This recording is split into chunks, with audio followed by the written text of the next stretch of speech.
What's up, people? Welcome back to Chris Chats Comics. My name is Chris Gonzalez, and this is Single Issue Saturdays, the series where I recap and discuss some of the physical issues that I picked this past Wednesday, and some digital issues that I read as well. And this week was a pretty heavy Batman week, and we got one Marvel comic, so let's get into it. So the lone Marvel issue that I'm going over today is Amazing Spider-Man, issue 19. Again, it's written by Joe Kelly. Pepe Larraz is back on the artwork. The colorists are Marte Gracia and Marcio Menez. Joe Caramagna is the letterer, and Pepe Larraz and Marte Gracia did the cover. So, again, back in space, Peter, after the last space issue, he's ready to go back home, back to Earth. And yeah, so this picks up where that left off.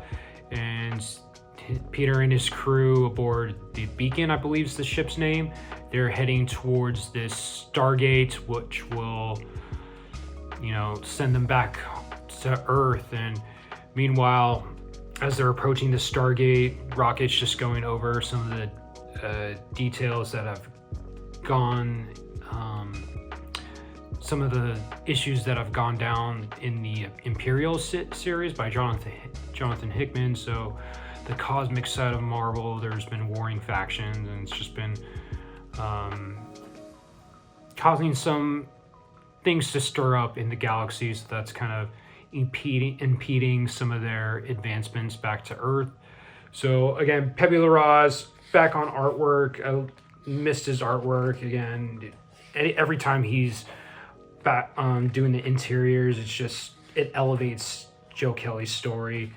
And yeah, I really enjoy when he's back on the artwork. And it begins again with them approaching the Stargate right here, and then they're just having some humorous banter back and forth with one another, and again, a pseudo Guardians of the Galaxy, pretty much. But again, I thought the humor, Joe Kelly's humor, worked for their banter with one another.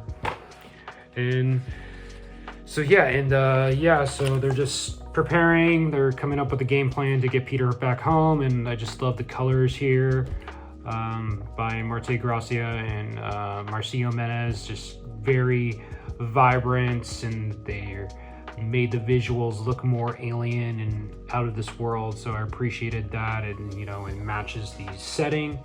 And I like this part right here. Here's Xanto Starblood, and I'm not sure if you can see it, but he's like in the dark, and only his eyes are lit up red, and I thought that was a really cool visual. So Peter, the only reason he let Xanto stay with the crew is because Xanto promised to make Peter stronger in preparation for his next fight with Hellgate. And so Xanto, he pretty much made this serum that will alter Peter's physical characteristics, definitely making him stronger, but he warns Peter that he's not sure what other side effects may happen if Peter takes this concoction. So he warns him. So that's interesting. I'm wondering if that goes back into place. So Peter, he's gonna leave the crew without telling them anything, and then Glitch, he approaches Peter and they have a conversation, and then all of a sudden Peter, when he leaves, he goes through the Stargate, and he realizes that, wow, he thought that it was going to be very populated considering all that's gone down in the Imperial event, but he finds that it's barren. It looks like a war has went through the Stargate, and he realizes that Hellgate is waiting for him. And Pepe Larraz's design for Hellgate is so fucking cool, man. Like, no shots or maybe all shots to John Romita Jr., but he did co-create Hellgate, but I just did not dig his design, but Pepe Larraz's design right here is so cool. So yeah, they pretty much, Peter, he has a conversation with Hellgate telling him like, hey, you messed me up the last time we faced each other. I know your planet's going through it right now, and I'm offering my assistance. And Hellgate wants none of it. He's like, who are you to talk to me like this? Like, you're beneath me. And just, again, the visuals. So Peter, and he's like, okay, let's get going then. So really cool fight between Hellgate and Peter, the rematch. And Peter, again, he's a lot stronger. He grabs there's like a bunch of dead accusers in the area, so he grabs one of their hammers and smacks the hell out of Hellgate. And so yeah, beautifully drawn by Pepe Larraz, very dynamic, very kinetic, and yeah, I really appreciate it. And I also appreciated the lettering in this by Joe Caramagna, especially when Hellgate he speaks.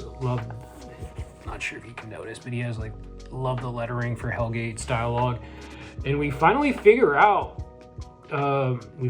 out how Hellgate's transported Peter across the galaxy. His axe, whenever he swings it, it has the ability to rip portals across space and time.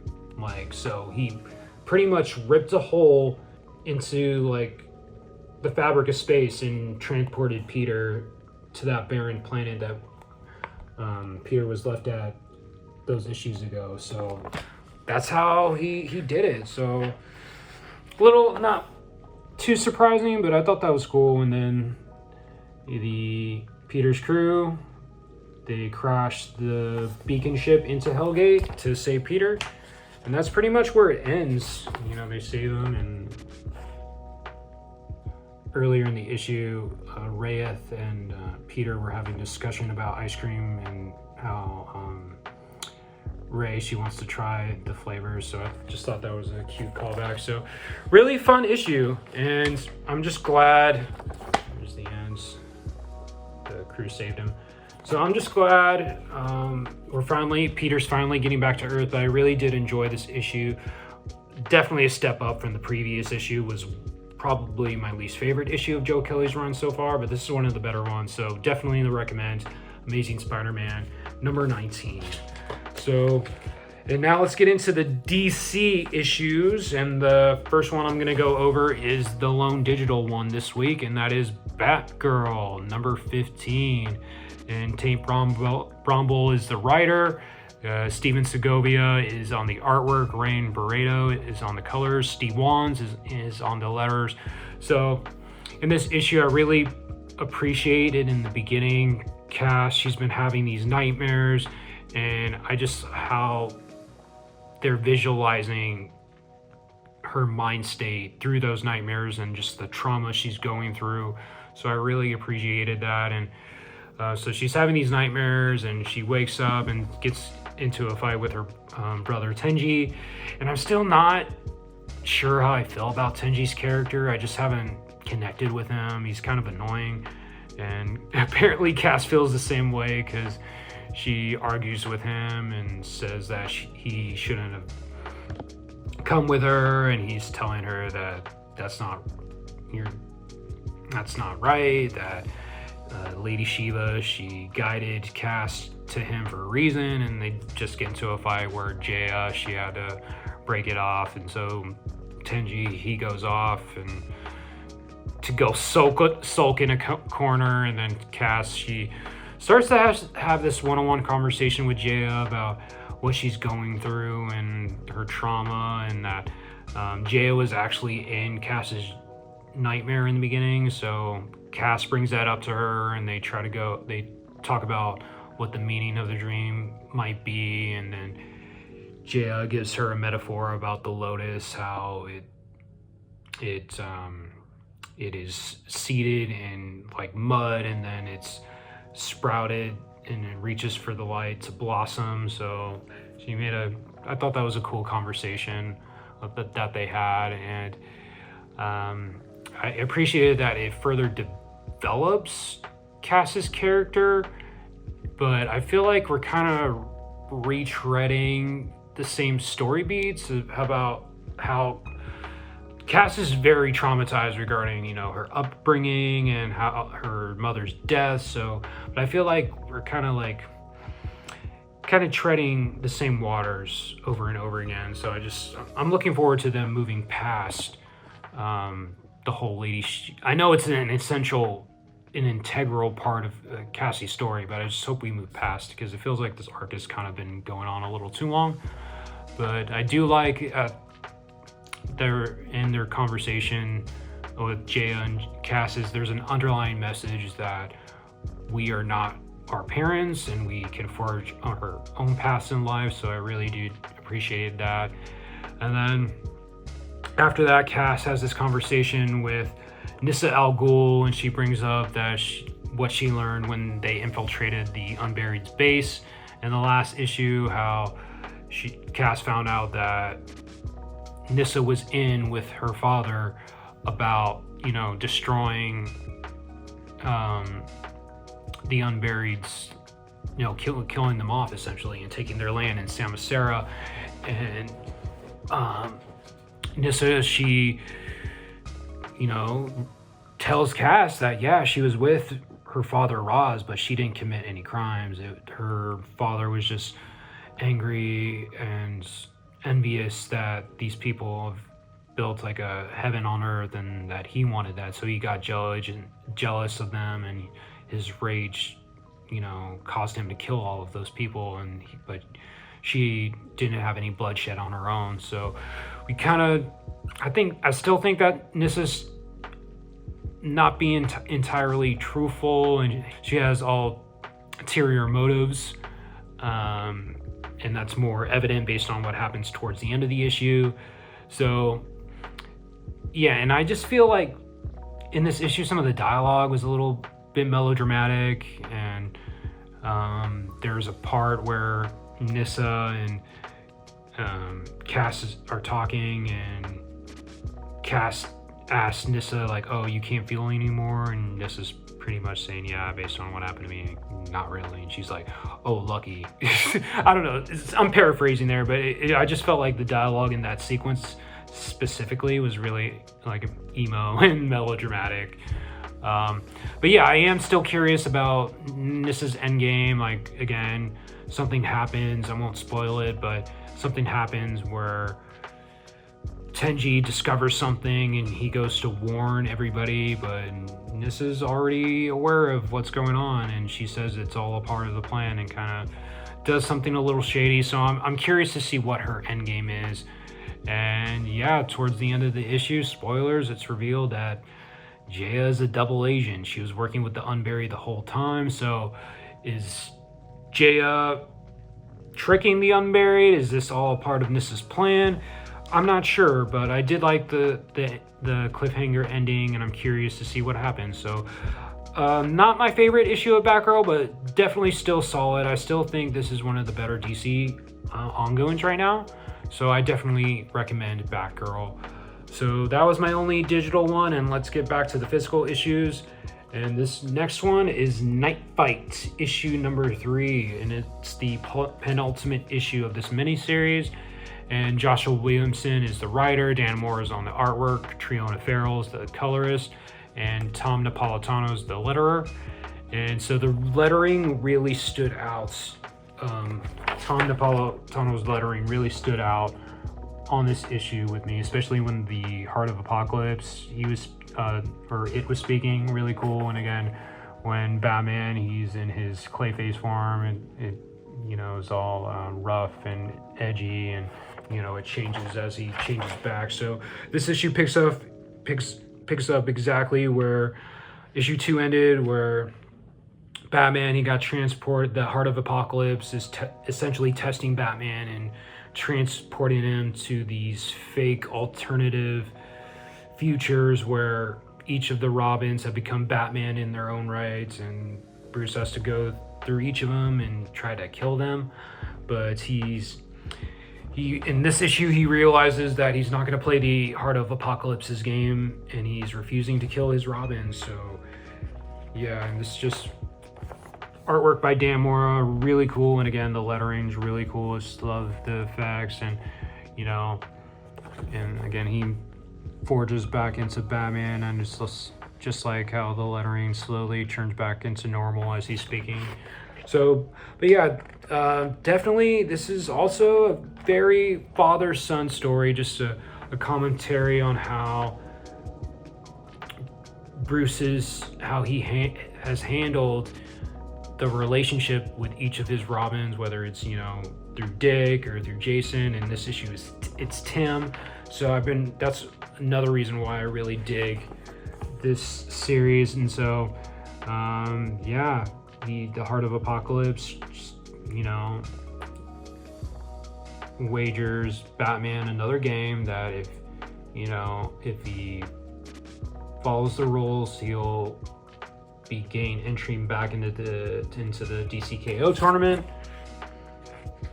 And so yeah, and then here we have Tim Drake's version of Batman. So I love this double page spread where Tim Drake, he's the detective, he's the better detective out of all the Robins, so his version of Batman plays onto that.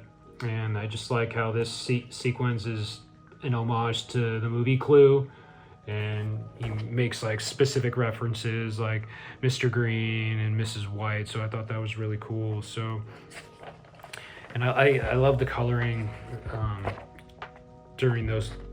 I love the color. I just like the emphasis on the blues and the yellows, and I like the glitchy effects that Tim's gadgets have. So I just thought this was really fun. And I love his design. Just really cool design for Dan Mora's design for Tim Drake's Batman. It's really cool. And this Knightfight series, each issue has just made me want to have like Elseworld mini series that fully explore like each of the Robin's versions of Batman, like Dick Grayson's and Jason Todd's and Tim Drake's, and this is Tim Drake's version of the Batcave. Really cool designs. And yeah, so Batman, when Bruce, when he gets transported, he gets, his consciousness gets stuck in Tim Drake's computer. So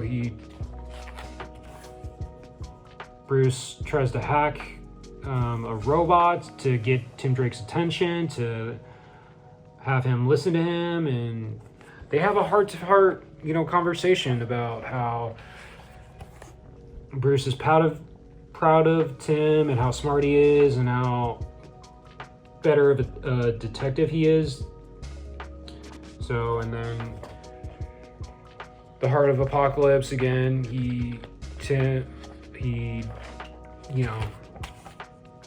gets upset because Bruce didn't play by his rules and he helped Tim instead of killing him. And then this part, Tim has some dialogue at the end when Bruce leaves, and it's very, very emotional, and you can tell that this version of Tim, when his Batman died, or when his Bruce died, he was very hurt by it. So, and then I like how it was cool, Dan Mora's designs for these are the other members of the Bat family and what they would look like as Batman or their Batman equivalent. And yeah, at the end, we get a glimpse of Damian's, Gotham, and yeah, his version of Gotham. There's no need for Batman. And then the cliffhanger for this, spoilers, but Bruce's grandson, and his name is Alfred. What? So we'll see how it ends. So really dug this issue of Knightfight, and we got one more issue left, and I'm looking forward to it. So, and the next issue is Absolute Batman, the Ark M one-shot, and the artwork definitely captures the tone of this script. And this one, it's co-written by Scott Snyder and Frank Thierry, Joshua Hickson is the artist, and he also did the cover. And Roman Stevens is the colorist, and Clayton Cowles is the letterer. But yeah, I just love how the artwork just fit the tone of the script, and it's just very dark and creepy. Some of the artwork's really creepy, and it just, again, perfectly fit the tone of the story that they're trying to tell. And yeah, the colors for this were also a standout. The colors by Ramon Stevens. And yeah, so this issue, it just goes over the history of this version of Arkham Asylum, and Amadeus Arkham, the founder of this version of Arkham Asylum, narrates the issue, and he just goes over the story. Somebody's trying to buy the Arkham Asylum after it's been run down for a few years, and he just gives a story about the history. And this issue really takes a turn where Amadeus, he's discussing how it all started with his mother, and how his mother was waiting for his father to return from the war, and when a soldier comes to give her a note that her husband died, and she just goes fucking crazy, and she kills the messenger, and then she executes all of her children except for Amadeus. And I was just like, wow, this got really dark. This is like one of the darker issues. I think it could be the darkest issue of Batman, or of Absolute Batman, and it's already a dark series. So Amadeus, he becomes an orphan, and he grows up, and then he wants to build a place where he can treat people like his mother. So he builds Arkham Asylum, and it's on land that the locals say is haunted. So that's kind of foreshadowing that bad things are coming to this place. But initially it starts pretty well. This very like-minded staff, they're treating the patients, but then they get weirder patients, and then one patient they get is pretty much a serial killer. He abuses people, and they kind of describe him as the Joker. You think it's the Joker? So, but then eventually a boy comes across Amadeus. He's covered in blood, but he doesn't know why. And Amadeus, since he doesn't have any children of his own, he takes the little boy under his wing. And then the boy, he develops a relationship with Amadeus, and Amadeus views this boy as his son, and this kid, he's starts to become passionate about the asylum as well, and trying to help people. And then one day the Jack Doe killer gets out and takes the boy hostage, and eventually the boy gets freed. And we learn that eventually because the person who's buying the asylum from Amadeus, he wants to know all the history of the asylum and even the dark stuff. So he mentions that he did some research, and he found out that there was a breakout. So he asked Amadeus, like, tell me about this breakout. And yeah, just one night in the past, the inmates were let out, and they murdered a lot of people, and they got free. And Amadeus, he's haunted by that. He was haunted by that ever since. And then he thinks that the Jack Doe guy killed the young boy, and he's been still feeling the effects of that ever since, and he's been traumatized. And then the eventual buyer, he asked Amadeus to show him the furnace room that the inmates had escaped through, and Amadeus shows him, but he hadn't been there, and it had been like 60 years since he had been down there, because it traumatized him so bad. And then they look at the wall that got re-bricked, and the buyer, he's like, well, what about this area? It looked like got re-bricked. tell me more about this. And Amadeus was like, oh, I hadn't noticed it. And then the Spire, he whispers a phrase to Amadeus that leaves Amadeus speechless. And then the guy, he's like, oh, I'll just see myself out. And then Amadeus is like haunted by, he can't sleep. He's just haunted by what this dude told him and whispered to him. So he goes back to the furnace room and he discovers that, let's see.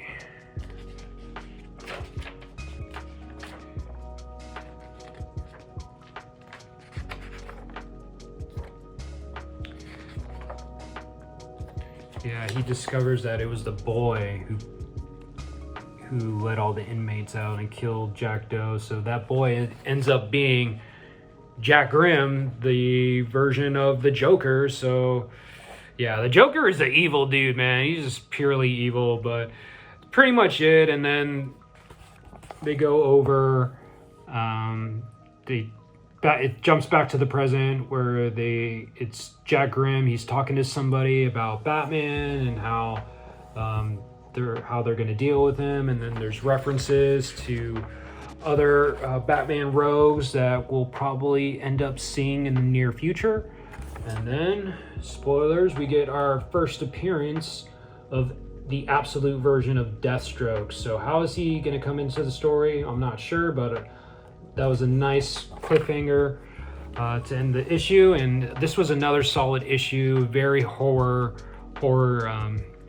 centric and very dark. One of the darker issues of Absolute Batman, and the artwork was incredible. The coloring by Ramon Stevens was, especially during when Amadeus, he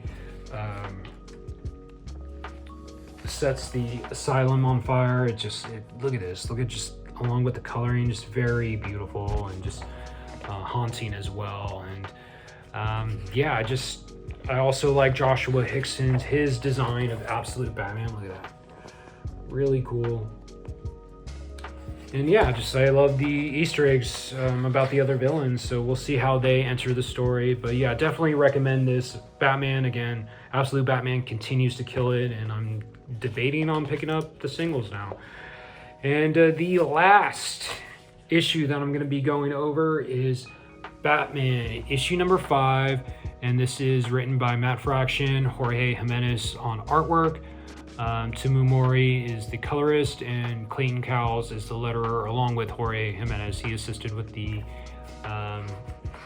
lettering. But this issue was really great, and I'm just going to get it out the way. I think it's the best issue of the run so far. I know we're pretty early in the run, but 5 issues in, this is definitely the best one. The pacing was just very fast, very energetic. It's a date night coming off of last issue where Bruce Wayne, he asked Dr. Zeller out on a date to discuss her, research and him funding her projects. And so it starts with him picking her up. And I'm not gonna lie, Dr. Zeller looks good. The way Jorge Jimenez draws Dr. Zeller, I mean, she got some body.